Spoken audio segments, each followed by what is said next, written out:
तो इस आर्टिकल में बात की जा रही है governance beyond technological fixes, policing needs structural cultural change.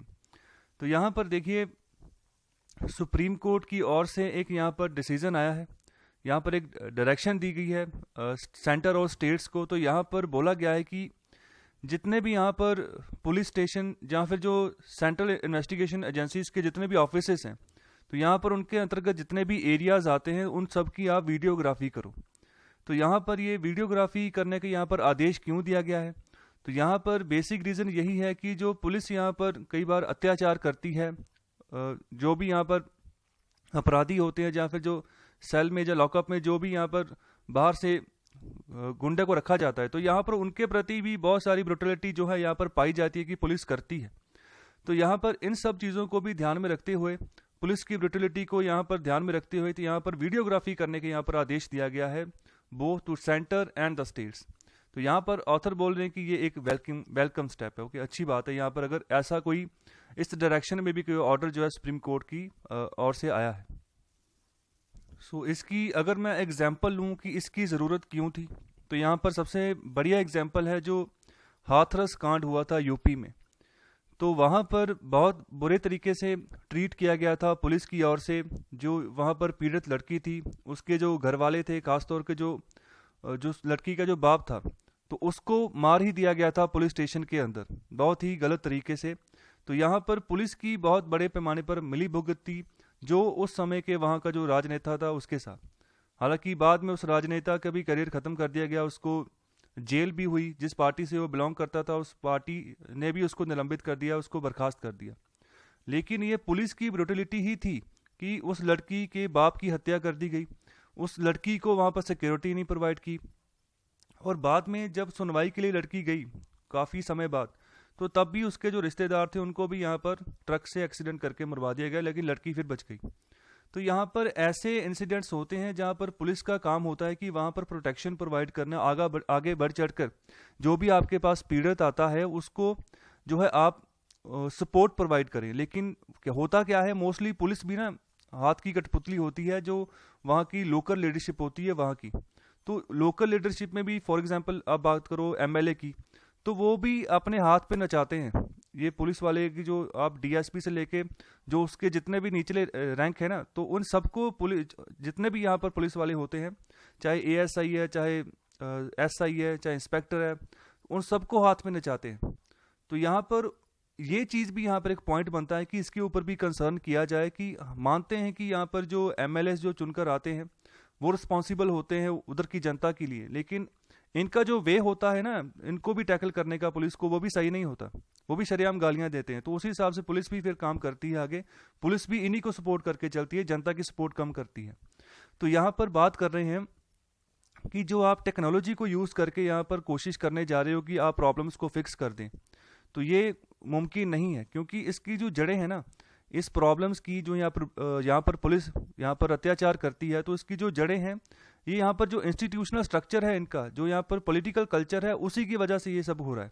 तो यहाँ पर उसमें चेंज लाने की ज़रूरत है। तो आप जब तक ये इसमें चेंज नहीं आएगा ना, तो आप अगर जो मर्जी कर लो, जिस तरह से भी टेक्नोलॉजी को यूज़ करके आप कोशिश कर लो कि हम यहाँ पर चेंज लेकर आएंगे, तो वो आने वाला नहीं है।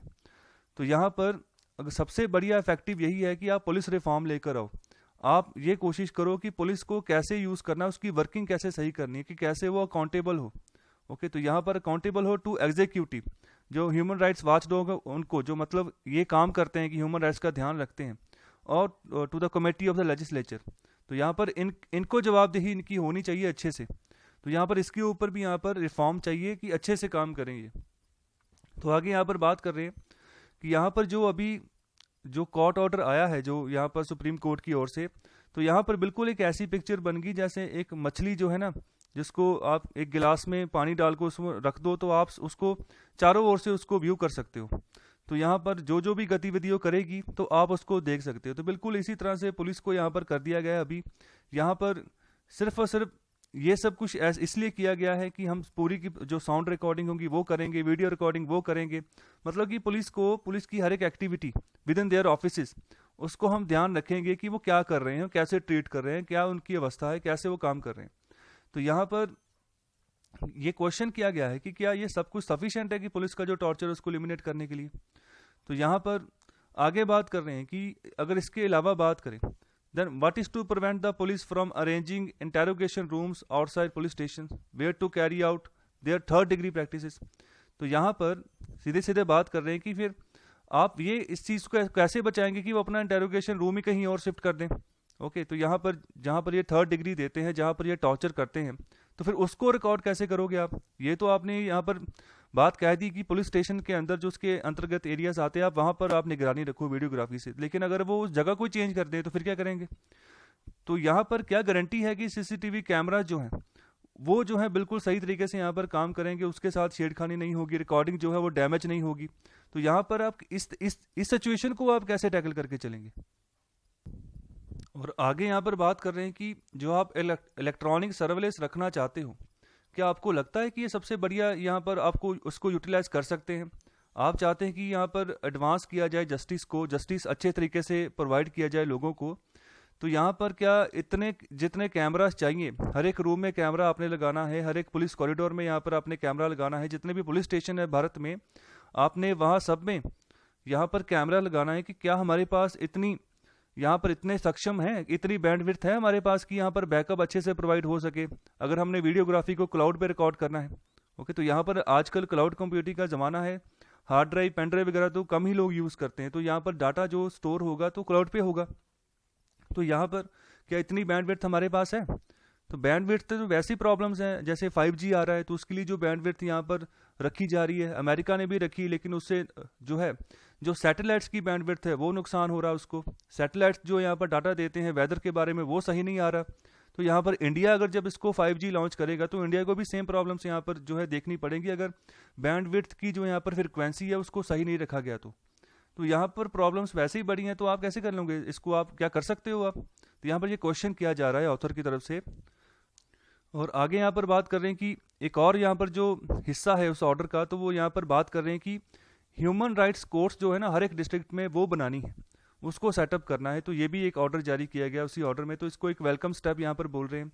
तो यहाँ पर और बात कर रहे हैं कि special courts to speed up some parts of the justice system are suboptimal compared to the desirable solution of an efficient system that hears and disposes of cases with dispatch। तो सीधी सी बात है, अगर कोई स्पेशल कोर्ट बनती है किसी भी यहाँ पर कोर्ट एरिया में, किसी भी जस्टिस सिस्टम में, तो वहाँ पर इम्पैक्ट तो पड़ेगा ही पड़ेगा। जैसे नॉर्मल अगर सोल्यूशन होना था, एक आपने स्पेशल कोर्ट डाल दी, तो उससे आप ये आशा कर सकते हैं कि अच्छा सोल्यूशन जो है, एक अच्छा एफिशिएंट सिस्टम आप प्रोवाइड कर दें, जिससे जो केसेस हैं वो जल्दी से डिस्पोज हों, जल्दी से यहाँ पर जो है सुनवाई हो, और जो भी केसेस यहाँ पर बनते हैं उनका निपटारा जल्दी से हो जाए। तो यहाँ पर जो सिटीज़न है, तो यहाँ पर उसकी जो अब हमने पॉलिटिकल एम्पावरमेंट करनी है, तो यहाँ पर बात कर रहे हैं हमें ध्यान रखना होगा कि जो रिस्पॉन्सिबल गवर्नमेंट यहाँ पर काम कर रही है ना, तो वो किस तरीके से यहाँ पर काम करेगी, किस तरीके से यहाँ पर जो है अपना कर्तव्य अदा करेगी। अगर हम सिटीज़न को यहाँ पर एम्पावर करने की बात कर रहे हैं, तो यहाँ पर जो है जो डेमोक्रेसी है और जो है हमारी इंस्टीट्यूशनल अकाउंटेबिलिटी है, जो सिविल सर्विसेज है, तो यहाँ पर जो पुलिस है, जो इलेक्टेड ऑफिशियल हैं, जो हमारे MLAs हैं, MPs हैं, उनको हम कैसे यहाँ पर सही करें। ठीक है, तो उनकी भी रिस्पॉन्सिबिलिटी बहुत बड़े पैमाने पर है। यहाँ पर जो सबसे करप्ट आप निकल कर आएंगे ना, तो कहीं ना जितने भी हमने यहाँ पर बात की, चाहे सिविल सर्वेंट है, चाहे पुलिस है, चाहे जो इलेक्टेड ऑफिशियल्स ने, ये सभी करप्शन आपको सभी जगह मिल जाएगी। लेकिन सबसे ज़्यादा यहाँ पर जो जिसकी वजह से काम खराब होता है ना, वो होते हैं इलेक्टेड ऑफिशियल्स। ओके, जो यहाँ पर MLA या MPs चुनकर आते हैं। तो यहाँ पर judicial orders can not deliver date, तब तक ये ऑर्डर डिलीवर नहीं होंगे, तब तक इम्प्लीमेंट नहीं होंगे, जब तक ये तीनों को सही नहीं करेंगे, तीनों को ऊपर सही तरीके से कोई इंस्टीट्यूशनल रिफॉर्म लेकर आकर इनको निगरानी नहीं रखेंगे। तो यहाँ पर अभी भी बहुत पैमाने पर कचरा हम कह सकते हैं कि अभी भी है, जिसको साफ करने की ज़रूरत है। और उसके लिए हमारे पास चाहिए अच्छे इंस्टीट्यूशनल रिफॉर्म्स, जो यहाँ पर पर्टिकुलरली हों पुलिस के लिए, पर्टिकुलरली हों सिविल सर्वेंट्स के लिए, या फिर जो यहाँ पर MLAs जो MPs हैं, ओके, जो जिनको हम ये एग्जीक्यूटिव बोलते हैं, ये एक तरह के टेम्परेरी एग्जीक्यूटिव होते हैं, परमानेंट जो एग्जीक्यूटिव होते हैं वो ब्यूरोक्रेसी ही होती है। तो यहाँ पर यही था पूरा आर्टिकल, जो अभी सुप्रीम कोर्ट का ऑर्डर आया था उसके बारे में यहाँ पर इसको बताने की कोशिश की गई है। तो आज के लिए इतना ही आर्टिकल आएगा, तो कृपया लाइक, शेयर और सब्सक्राइब ज़रूर करें। तो आपका बहुत बहुत शुक्रिया।